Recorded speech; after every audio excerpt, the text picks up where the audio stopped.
with alarm. "I didn't," Alice started, stepping back quickly. "I didn't do anything. It's reacting on its own." Then Kane saw the scarab in her hand. His heart raced. "We need to leave. Now." But Alice couldn't pull herself away. "Do you feel that?" she murmured. "It's responding to something." Suddenly, the machine's hum grew louder, and the walls around them rippled like water.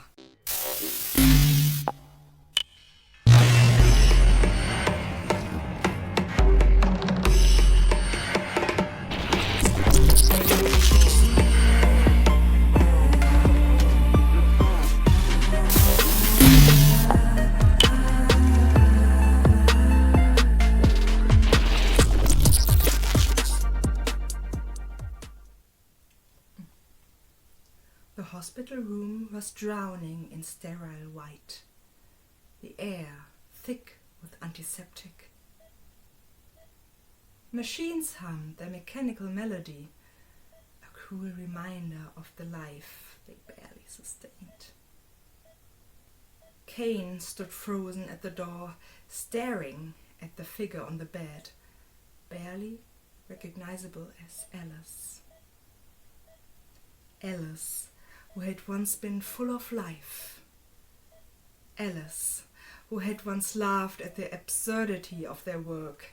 Alice, whose quick wit and sharper intellect had made her a cornerstone of the archaeology team.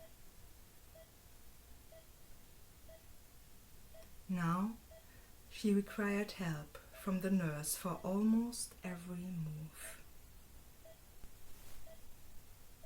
Her body was a shadow of what it had been. Thin, skeletal almost, her skin pale and stretched tight over fragile bones. Deep lines creased her face, and her hair, once dark and glossy, was now streaked with silver. Her hands, weak and trembling, looked like those of someone who had lived too long, enduring too much. But Alice was only 35. The sight of her made Kane's chest tighten. He'd known the machine had malfunctioned, but this? Her hand twitched under the sheets, weak but deliberate.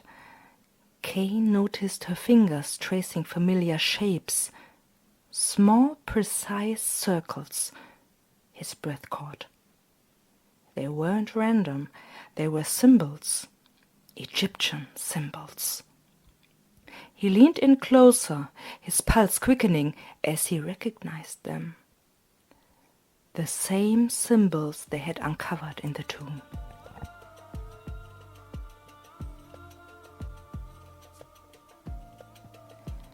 The air inside the tomb had been stifling that day, thick with the scent of dust and centuries-old decay.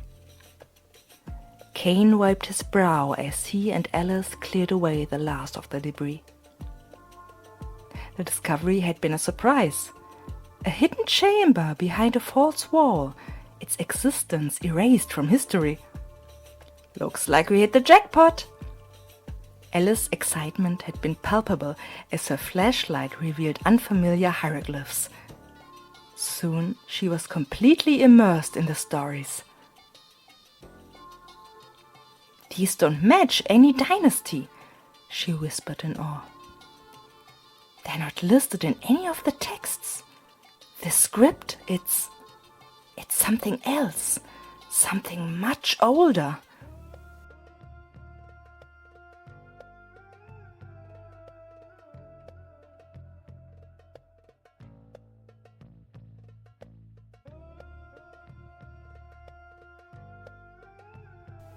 Kane's unease grew as they worked, uncovering a strange stone sarcophagus. It wasn't like any they'd encountered before, unnaturally smooth, with a faint metallic shimmer that felt wrong in the ancient tomb. "Look at this," Ellis breathed, eyes wide with wonder. "This doesn't belong here." An obsidian scarab, black as night, was embedded in the stone beside the hieroglyphs.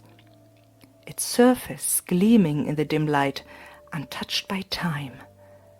Alice stared at it, her fingers trembling as she reached for it. Her fingertips brushed against the scarab, and in that moment the atmosphere shifted. The air around them pulsed, and a low hum began to emanate from the sarcophagus. The metallic surface was now covered in the same symbols that decorated the walls.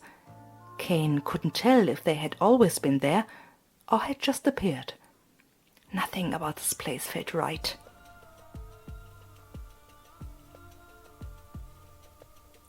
"It's technology," Alice whispered, her eyes locked on the machine.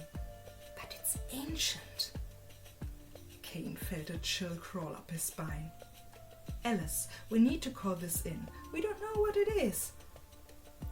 But Alice was already moving closer. "Just give me a second," she said, her voice distant as she traced the symbols on the sarcophagus. The machine came alive, a low rhythmic pulse vibrating through the air. The symbols on the walls shimmered and twisted as though the room itself was warping around them. "What did you do?" Kane asked, his voice tight with alarm. "I didn't," Alice started, stepping back quickly. "I didn't do anything. It's reacting on its own." Then Kane saw the scarab in her hand. His heart raced. "We need to leave. Now." But Alice couldn't pull herself away. "Do you feel that?" she murmured. "It's responding to something." Suddenly, the machine's hum grew louder, and the walls around them rippled like water. Kane grabbed her arm, pulling her back. The scarab slipped from her fingers, clattering to the ground. "Don't touch the key!" A young woman stood in the chamber with them, her presence as natural as if she had always been there. Her appearance was striking. A white dress adorned with gold jewelry, pitch black hair cascading down her back, and eyes framed with heavy eyeliner. In her hands she carried a small bowl, tendrils of smoke rising from it. Incense. Her gaze through her bangs was unsettling. Ancient, almost knowing. Kane didn't understand why, but a deep unease settled over him. "What key?" Kane asked automatically, glancing around the chamber. The woman smiled slightly, her lips barely moving. "The key is not to be found by sight, but by what it unlocks." Her accent was strange, unfamiliar. Her presence felt wrong, out of place. Alice stepped forward. "Who are you?" "Ankh," the woman replied, her voice smooth and melodic, but it echoed in the chamber like a memory. Kane blinked, unsure if Ankh was her name or a word in that strange accent. The pulse from the machine suddenly ceased. Silence fell, suffocating in its intensity. Kane and Alice exchanged a glance. "Did it shut down?" she asked quietly. "I don't know, but we should stick around to find out." The woman, Ankh, was gone. No trace, no footsteps. Only the scent of incense lingered. Kane's eyes fell to the obsidian scarab lying at Alice's feet, gleaming ominously.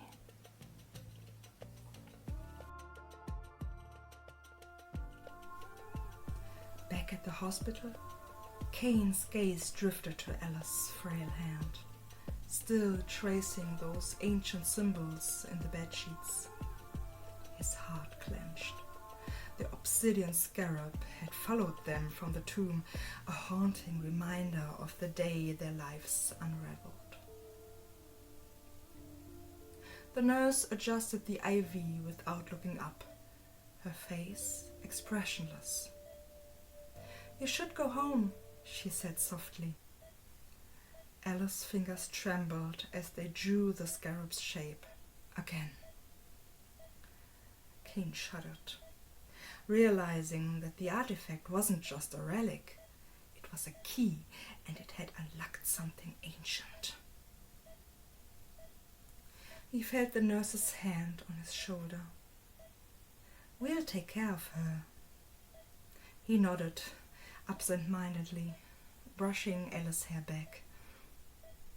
As he turned, his eyes caught the nurse's reflection in the glass. Black hair, dark eyes, and way too much eyeliner.